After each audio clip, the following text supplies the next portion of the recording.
This is another 14 video. This time we're going to be talking about a Reaper, and we're going to be talking a little bit about how it functions at a base level, and then I'll go through its opener, and I'll show me beating up a striking dummy, doing the rotation for a few minutes. I will preemptively say there will be some spoilers in this. It will include the names of certain trials, I'll include the names of certain fights. So I'm just going to preemptively say that. As you can tell, if you know, you know. This is the worst Scythe of the Divine Light, which means that EX Trial 2 is something that I've cleared a few times now. As soon as I can find my totems, yeah. Cleared it 5 times at this point. So I feel like I have a handle on Reaper and can play it in EX content. I feel like I was doing pretty good. Let's start with the two most basic parts of Reaper, right? Your gauge. Your basic GCDs will be building your gauge so that you can use anything that uses your soul gauge. So your Bloodstock, your Grimswaith, and Gluttony.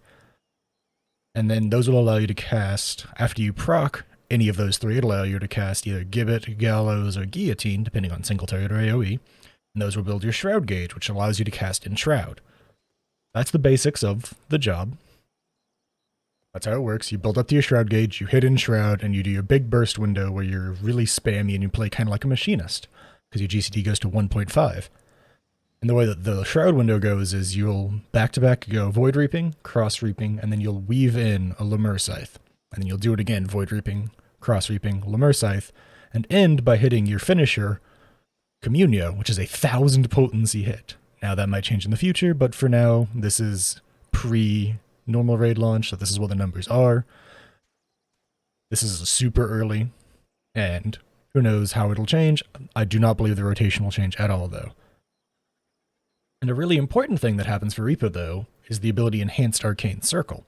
Now that's a lot of text, I know. But the bottom line is, after you cast Arcane Circle, people start giving you stacks of Immortal Sacrifice, up to 8. 8 is what you want to hit. But regardless, after 5 seconds, you'll get the ability to cast a different skill called Plentiful Harvest, which instantly gives you 50 Shroud gauge, allowing you to instantly pop in Shroud really early in a fight. So openers are all based around the fact that you will super early pop Arcane Circle, earlier than most other jobs will pop their party buffs. And then wait 2 to 3 GCDs, depending on how good your ping is. I believe if you're playing on 2.5 GCD and you have insanely good ping, you can do an opener which is, you hit Shadow of Death, you do Soul Slice, and then you double weave Arcane Circle Gluttony, hit 2 GCDs with Gallows Gibbet, and then you should be able to hit Grimswaith immediately, but that is a very, very tight window. As I said, you can only cast again after 5 seconds, and if you are exactly on 2.5, if you're anywhere below it, it will definitely not work. But that's why that's the opener that I was practicing with, but I always had like a bit of input lag. That's what I was using in the EX trial. It felt really comfy and good, but there's always a bit of lag where I had to just be mashing Plentiful Harvest before it was available to be pressed. But that was my experience. If you have really good ping, if you're playing on exactly 2.5 GCD, it might be doable. The other opener I've seen a lot of people tossing around the idea of is you'll Shadow of Death, Arcane Circle, then Soul Slice, Gluttony, double GCD. So 3 GCDs will have passed, meaning Plentiful Harvest will easily be off cooldown. And Plentiful Harvest is a proc that lasts, I want to say 20-something seconds after it becomes available, or your stacks of Immortal Sacrifice. Yeah, your Immortal Sacrifice stacks stay around for 30 seconds. So there's not a worry of you losing Plentiful Harvest unless something crazy happens and you accidentally pop Arcane Circle before downtime. But that's the general idea. I will word talk you through the opener that a lot of people have been looking at. Excuse the minor frame drops as I tab out and tab back in.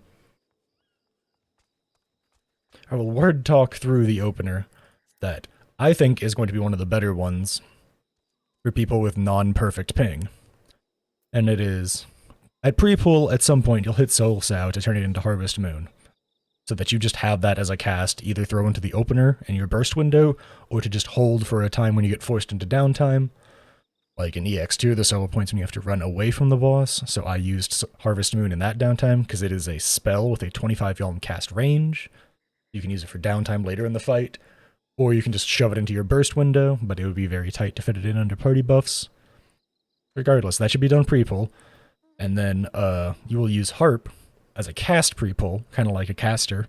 And then you will go Shadow of Death, Arcane Circle is the weave, Soul Slice, Gluttony is the weave. You will hit Gibbet and Gallows. Then you will hit Plentiful Harvest, because your stacks should have built up by that amount of time. Then you will go into Enshroud, and you will do the combo, which, like I said, is Void Reaping, Cross Reaping, Weave, Lemur, Slice, Void Reaping, Cross Reaping, Weave, Lemur, Slice, finish on Communio. Then you will hit your other Soul Slice, hit a Bloodstock, and land on your last Gibbet, and you'll be out of the opener, and you'll be into your casual rotation. Which is very dependent on how you, the player, are wanting to play this and how you interact with your party. Because you might want to try and save as much Shroud Gauge as you can for a 60-second window if you're running with a ninja. You might try and be very sparing and just like build up as much gauge as you can for another 2-minute burst window, because you can double Lemur Shroud at 2 minutes.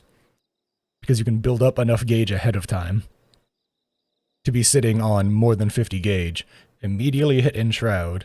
Use Arcane Circle halfway through your burst, so that the first Communio and the second Communio will both be under your personal buff at minimum, if not the rest of the party's.